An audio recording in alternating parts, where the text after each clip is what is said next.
Alrighty, hey guys, what's going on? So today we have the all-new iPhone XR. This one is in the coral color, and there are 6 different finishes you can choose from. This is Apple's budget iPhone, or more affordable option, I should rather say, at $749 instead of $999, like the iPhone XS starts at.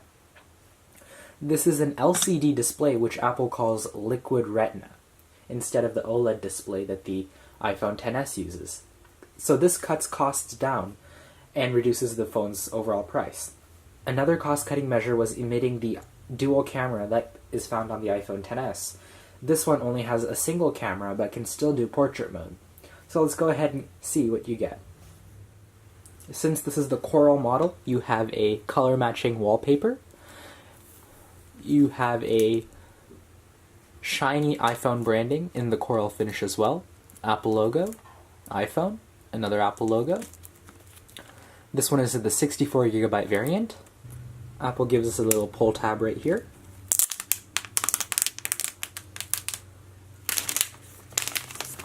And the whole phone box slides right out. Pulling it out. We're greeted with our paperwork. We have the quick start guide, a SIM ejection tool, our iPhone user guide, as well as some Apple stickers. Then we have the iPhone in the box with that beautiful coral finish. It's actually a little more pink in person than orange it shows up on camera. You have to go into the Apple store or your cell phone store to see it in person. None of the videos on YouTube actually do it justice. You have your earpods.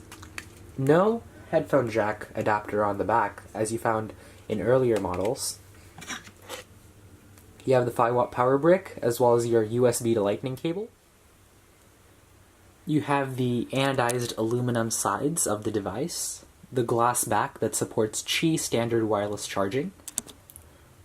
This is the single lens camera, compared to the dual lens setup you'll find on an iPhone X and XS, as so.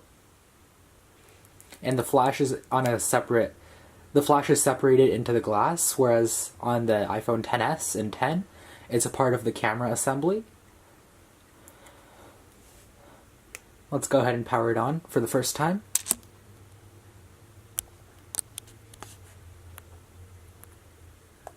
This is of course going to be your Liquid Retina LCD display. So there is a backlight in this display, so the black is not a total pitch black as you might find with an OLED display.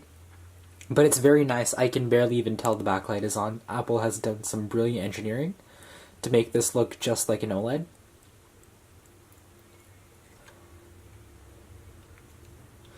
The quick start menu. I'm going to set this up manually.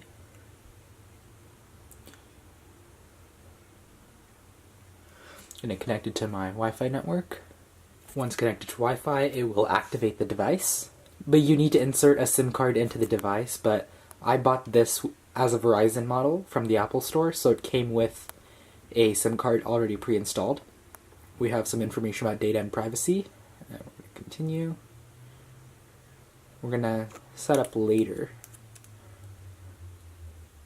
Passcode options. Not going to use a passcode just for the setup for now. And let's just set this up as a new iPhone so we can take a look. Sign in with our Apple ID.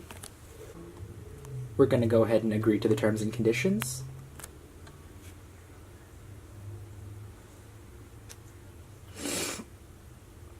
iMessage and FaceTime, we're going to continue with that. We're going to set up Siri later on in settings. And with iOS 12, we get this new screen time feature. It'll break down what apps you use the most and how long you use your iPhone every week, along with how many times you pick up your phone and check your notifications. It can tell you all that. Not share. I'm not going to share my app analytics.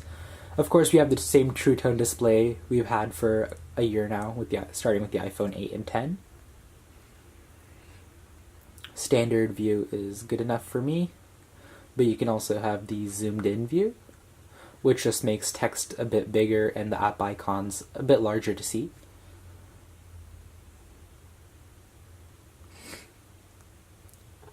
The setup menu also tells us how to use the gestures on the new iPhone. These are the same gestures as the iPhone 10.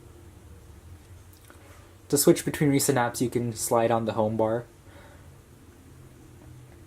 And then Control Center is just pulling down from the top right corner. And that's it. And you see, it comes pre-installed with your Coral wallpaper.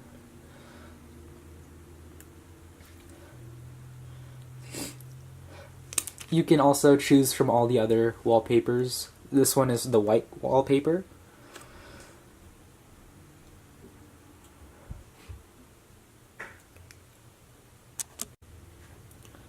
Another omission from this device is the lack of 3D touch. So if you press hard on the icon, you just get into the editing mode. There is no longer the 3D touch functionality that you found on the older iPhones like iPhone 10. You can still get 3D touch on the iPhone XS. They have, however, implemented something called Haptic Touch, which is just a long press followed by the Haptic engine making the vibration. So it does feel like you have 3D touch, but you no longer can you do the app shortcuts or peek and pop, which is something I use a lot. You still have controls for your flashlight and camera, just press hard. We still have controls for the flashlight and camera on the lock screen. All we have to do is just long press on the button and the flashlight turns on. Slide over to the right and you get your camera. Hold the camera button and you get into the camera mode. Just like the iPhone XS, the iPhone XR features the same 812 Bionic chipset, along with Face ID 2nd generation for the faster unlocking. However, you don't get the gigabit LTE bands the iPhone XS features, so you don't get that antenna band you have at the top or the bottom. With the drawback of the iPhone XR is the single lens camera on the back. So for portrait mode, you don't get that zoomed in view you used to get with the iPhone XS, but you'll get the standard view of the iPhone X's standard camera, but with the portrait mode blurring. Advantage of this is that the aperture is a lot bigger in the standard camera than it is in the telephoto lens. So you can get a lot more into your shot, as well as more light for a clearer picture, but you do lose the functionality of the zoom lens.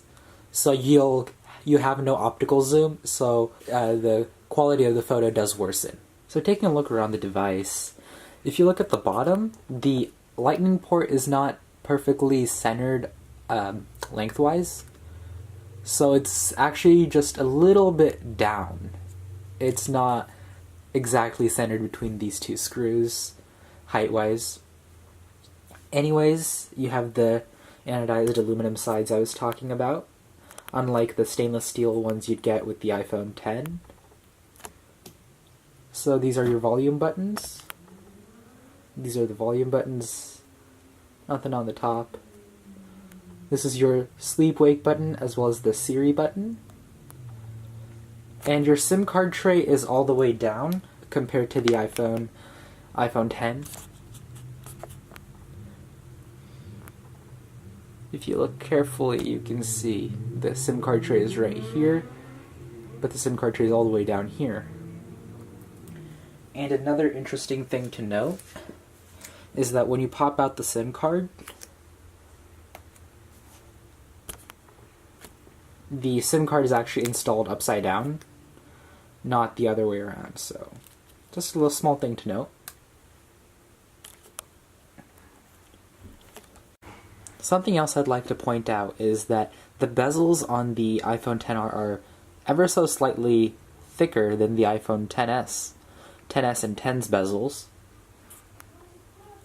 This has to do with the fact that you can't really bend an LCD display to fit the corners like this, so they've done some engineering, brilliant engineering, to really make this a curved display like this. So that's the compromise they had to come. You had to have a thicker bezel to have the LCD display and bring costs down.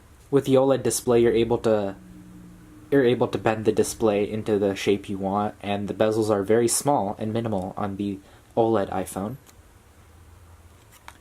This is not noticeable if you're coming from an older iPhone, say like the iPhone 6 or 7.